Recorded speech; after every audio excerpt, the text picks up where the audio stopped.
I want to begin with what we learned yesterday about the man accused of murdering Charlie, and that's Tyler Robinson, and the timeline that we're learning about now, detailing Robinson's time on campus at Utah Valley University the day Charlie was killed, September 10th of last year.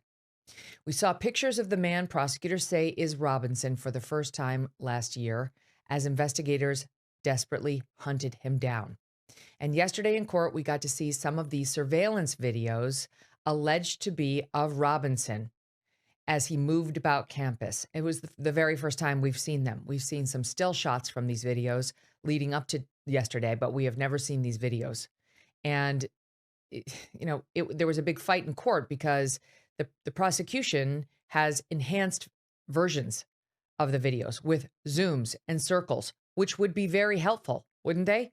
Because these are surveillance videos, which, by their nature are not great. And circling where he is, even if you don't accept this as Tyler Robinson, circling where they're saying the perpetrator is would be quite helpful. But the defense objected, so we don't get to see The surveillance footage is grainy. The kind of grainy that makes you squint, lean closer, try to separate one pixel from another. But even through the blur, one thing is clear. A man in a maroon T-shirt and Converse shoes walks across a Utah college campus. He talks to students, he eats a sandwich, he leaves, he comes back, he changes his clothes, he develops a limp, and then he climbs onto a rooftop with a rifle.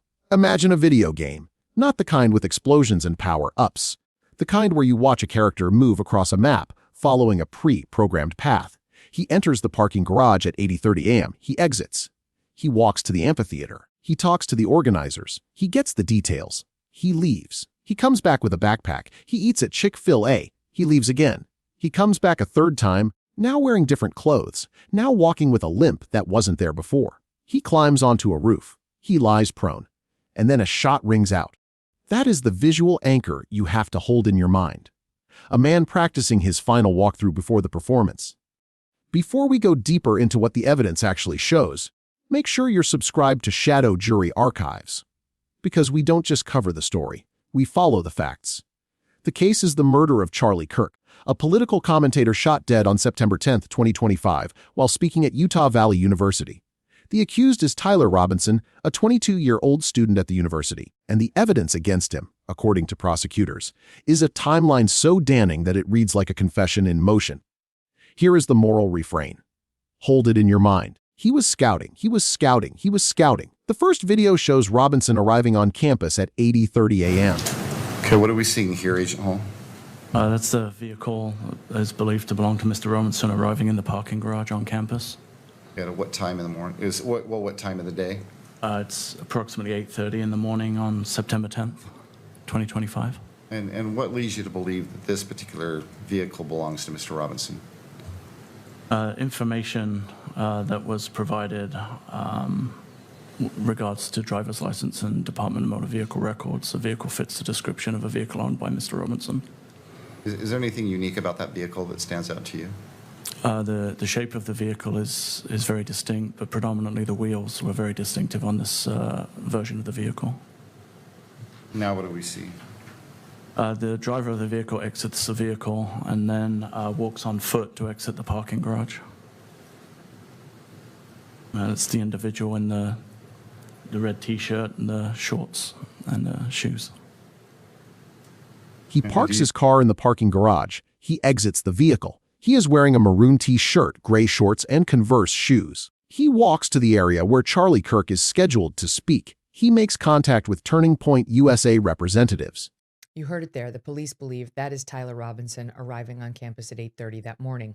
According to Sergeant Hull, the man next went onto the UVU campus and made contact with Turning Point USA representatives in the area where Charlie would soon be gunned down. Just such a chilling fact. I'm sure they thought he was a young student interested in hearing Charlie's message.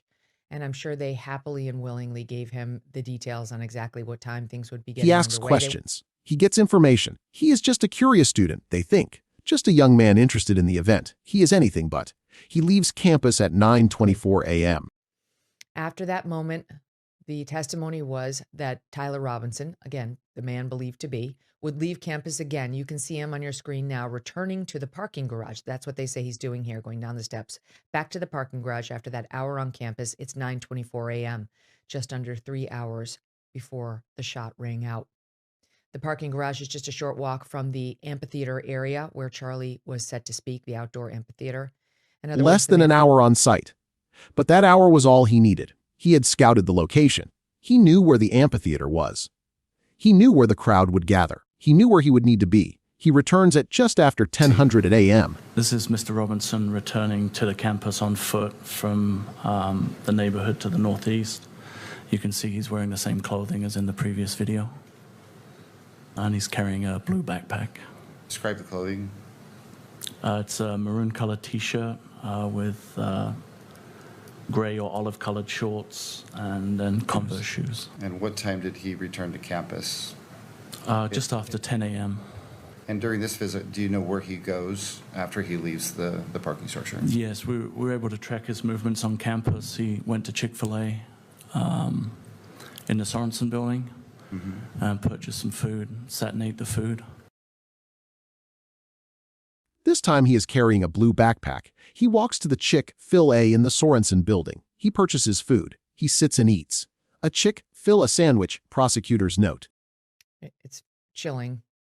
It's chilling to think about this man having a Chick-fil-A sandwich right before he carried out a horrific assassination, according to prosecutors. And also, for that matter, expected himself to die or possibly get arrested, as his alleged note would later reveal. I mean, just think about this guy. Like, you wanted to commit murder on a full stomach? What the The last meal before an assassination. He leaves again around 11:00 a.m. Here is the ticking clock moment. What do you do in the hour before you decide to end a life and your own freedom? Do you eat? Do you walk? Do you change your clothes?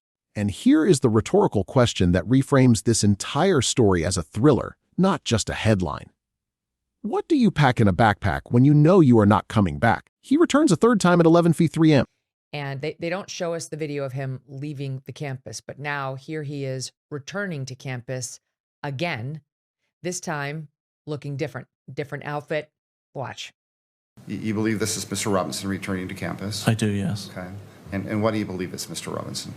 The shoes are the same, and the images that we have are from my viewing and seeing Mr. Robinson on the video.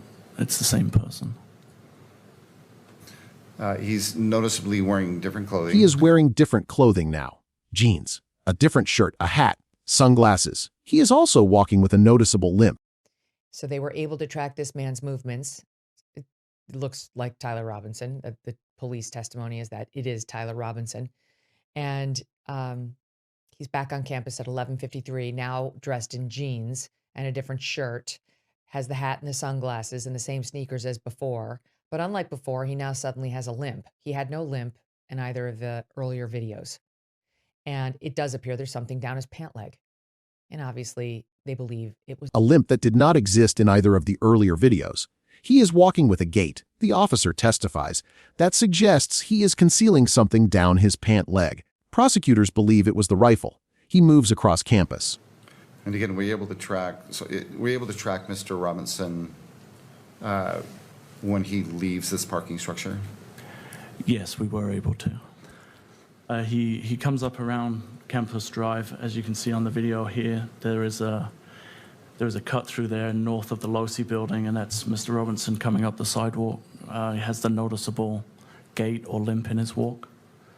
And then he moves south across the front of the Losi building. He would be the rear of the two individuals in this particular video.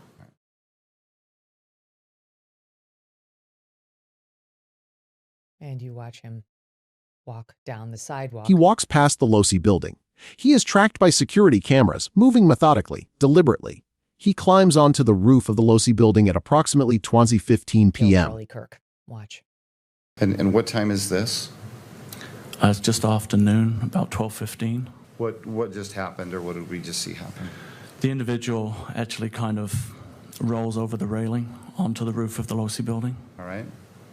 And again, in the top left corner, the individual is now seen running across the rooftop of the Losi building to what would be the southwest corner of the building, crouching down and then crawling to the corner of the building.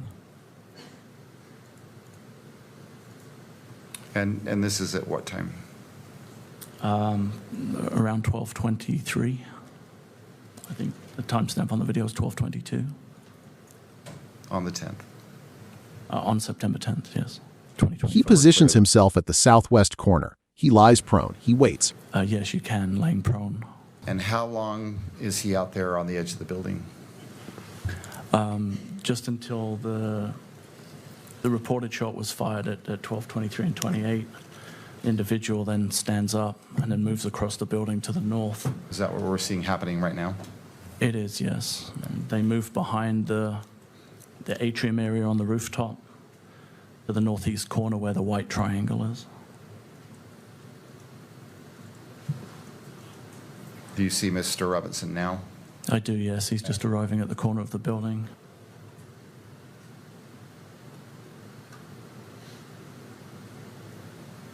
What are we seeing now?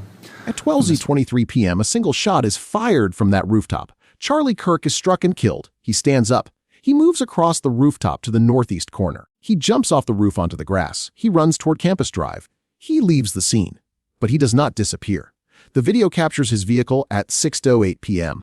That figure on the roof then went on the run. And we now have video of his car on campus about 6 hours after the shooting. Watch. This is the intersection of Campus Drive and 800 South. There's a vehicle attempting to turn right onto Campus Drive. That's the vehicle that's driven by Mr. Robinson. Now what do we see? And that vehicle's now pulling away and heading east on 800 South.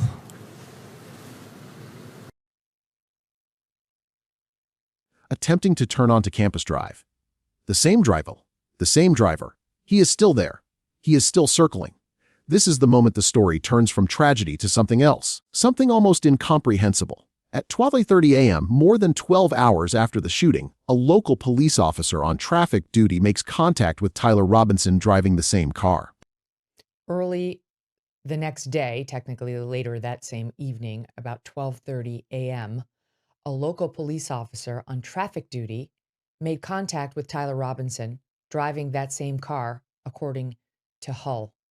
Based on his, quote, cop intuition, this officer ran the license plate of the car. That by this point, a manhunt was underway.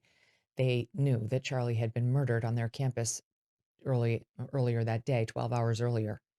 And the license plate belonged to Tyler Robinson. The officer runs the license plate. The plate belongs to Robinson. A manhunt is underway, and Robinson is driving past the scene of the crime. He is coming back. He is coming back to see what he has done. The prosecution has a note, too. Charlie. According to prosecutors, Robinson had left a note for his trans furry lover, Lance Twiggs, that read, quote, I had the opportunity to take out Charlie Kirk, and I'm going to take it. Upon finding it, Twiggs texted Robinson back, quote, you weren't the one who did it, right? Robinson replying, I am. I'm sorry. Twiggs asked why, and Robinson texted back, A quote, text message sent by Robinson to his partner, Lance Twiggs. I had the opportunity to take out Charlie Kirk, and I'm going to take it. Twiggs replies, you weren't the one who did it, right? Robinson texts back, I am. I'm sorry. Twiggs asks why. Robinson's response, according to prosecutors, is chilling. I had enough of his hatred. Some hate can't be negotiated out. The irony is devastating. Charlie Kirk was shot because his message was perceived as hateful. His killer sought to silence him with a bullet. The very act of murder was born from the same intolerance he claimed to oppose. The prosecutors have built a case on surveillance footage, on text messages, on a timeline that places Robinson at the scene before, during, and after the shooting. The defense, on the other hand, will likely argue that the videos are inconclusive, that the man in the footage could be someone else, that the limp could be a coincidence. But the timing is precise. The patterns are undeniable, and the text messages do not lie. We are left with the videos.